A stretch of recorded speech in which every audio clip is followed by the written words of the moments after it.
We look at the calendar to find high probability events, and this is a good example with the US consumer confidence data that we had out this week. Now, the US consumer confidence came in below 101, and that should give us a good opportunity for euro dollar buyers, gold buyers, and S&P 500 buyers. Now, we were looking for the revisions unchanged in line with the headline. And if you just take a look at the revisions, you can see that they were above the prior of 103.3 and moved up. And then the actual print came in significantly below expectations at 98.7, below 101. Now, this was largely due to political developments in the US. But if you just take a look here at what we were expecting to see euro dollar upside, stock upside, and gold buyers. And we just take a look markets, that's broadly what we have seen. Dip buyers have come back in to the S&P 500. We'll look at that in a minute. Euro US dollar, you can see that's moved up from the release up to the R1 pivot point. Similarly, if we just take a look at gold, we can see that gold again has been moving higher out of the print, which is what you'd expect with a weakness in the dollar and a bid coming into bonds. All of that should help gold upside. You can see a nice little dip buying opportunity, and prices moved higher out of the print, hit the R2 pivot point.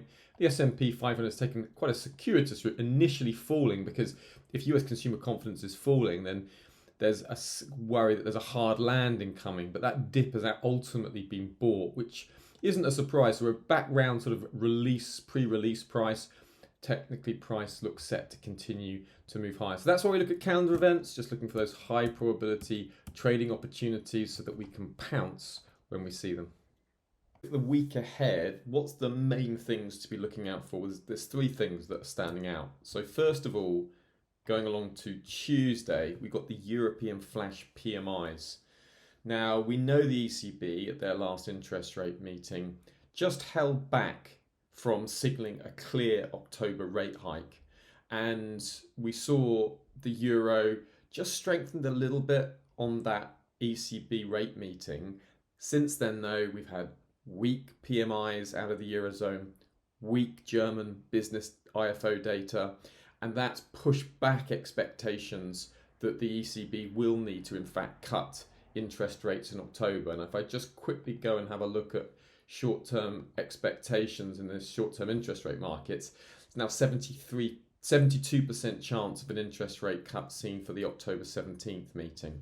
So what I'm looking for here is if we see inflation rattling to the upside, then that's going to push back those expectations of an ECB rate cut, and that's likely to lift the euro, maybe against the pound, could also lift the euro potentially against the dollar, depending on what happens with the PCE on Friday, which is before I've actually recorded this video. So waiting to see, but euro is definitely worth having a look at. And we'll of course update the cheat sheet with what exactly to look for on the relevant day. Then on Thursday, we have got an interesting one with the Swiss CPI print. Now, the SNB met last week, and what they've actually said is inflation is revised significantly low. I think it's down to 0.6% from 1.1% for 2025. So they're really seeing that they're winning the inflation battle. And they said that a stronger Swiss franc had helped push those inflationary forces down, because a strong Swiss franc means imports are cheap. Electricity, oil, everything that's imported when you've got a strong currency becomes cheaper. So that's helped keep prices lower. So what I want to see here is something that surprises the SNB. So if you start to see inflation taking a surprise tick up, for instance, that would just push back some of those interest rate cuts that are expected for December now.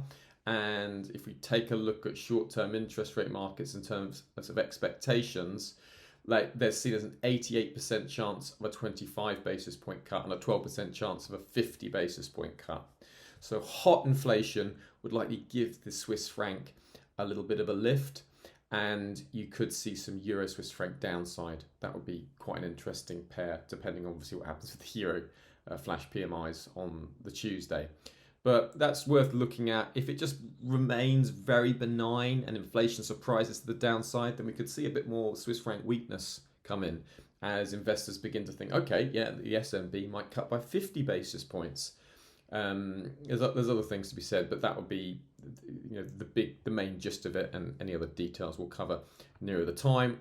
Then Friday, of course, the big one. It's US labor data. The Fed's made it very clear now that they are focusing on the second part of their mandate. They've got two mandates. One, stable prices, that's inflation. They've been winning that battle, hooray, hooray. Second part of the mandate is full employment. So labor data is super, super important. And what the Fed will respond to is a weakening labor market. So if you see a big surprise to the downside, and that'll send hairs running, people will be worried, and the chances of deeper Fed rate cuts will just be bumped up, and that will likely weaken the dollar and send euro dollar higher and dollar yen lower.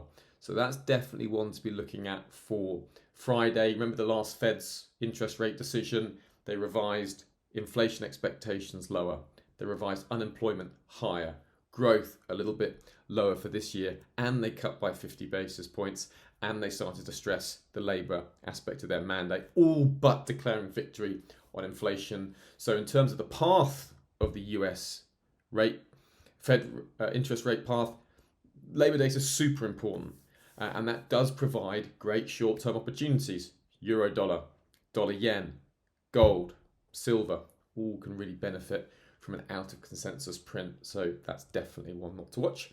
So they're the things that we're looking on the calendar for this week. Don't forget, check out the cheat sheet and it'll be updated nearer the time, and risk events will be covered live.